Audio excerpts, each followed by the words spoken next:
We begin with the defending champs who 53 days earlier were celebrating the 2012 NBA title.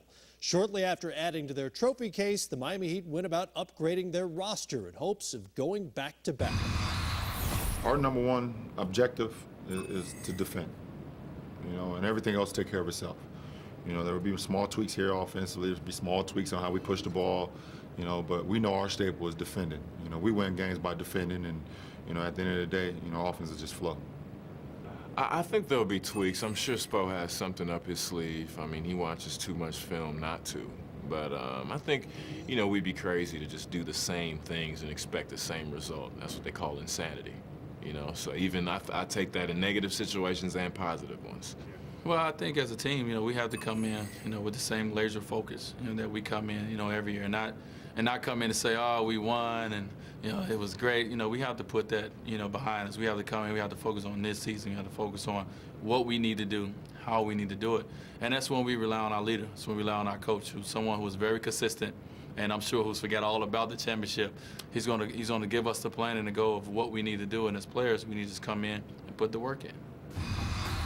Of course, the big get of the summer from Miami was Ray Allen, who spurned the Celtics for accepting about half the dough to do his thing on South Beach. After 5 years in Boston, the league's career leader in made threes made the tough choice to move to Miami. There was a lot that went into the decision. Obviously, there's 2 years that I dealt with possible trades, but going into the summer, you throw all those things, you stir it in the pot and, come out with some ideas and, moving forward. So, yeah, there's pride, there's a little bit of ego, there's everything. The emotions get caught up in it, but, I'm a very indecisive person when it comes to making decisions. So it's hard for me to make a decision without thinking, A to Z. So, here I am.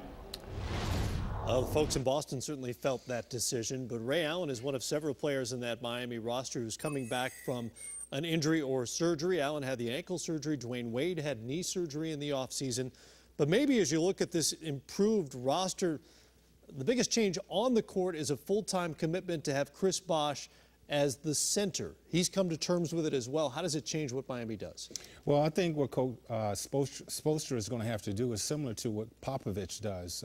He's going to have to manage how he coaches during the regular season because this team is ready to win another title, and he has to get them ready for the playoffs. So it's going to be important how he rotates those guys, the bench, giving those guys minutes, and making sure that his big four, they're fresh and they're ready to go come playoff time. Smitty, on paper, this is a better team than the one the title.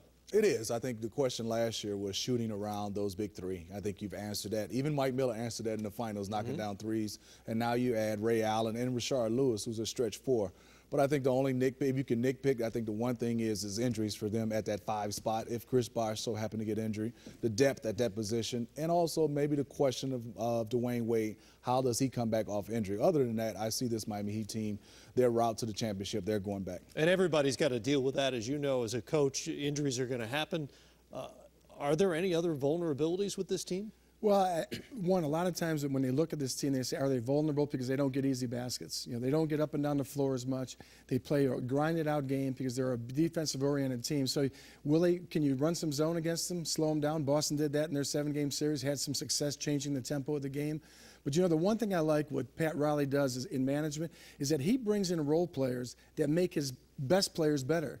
And a lot of times what a lot of people do is they try to bring in players they'll play off their better players. Well, he brings in a Ray Allen where you can't leave Ray Allen. So what's going to happen now is Wade, Bosh, LeBron James, they're going to have a lot more freedom to operate offensively. Bottom line, they look awfully good going into the season.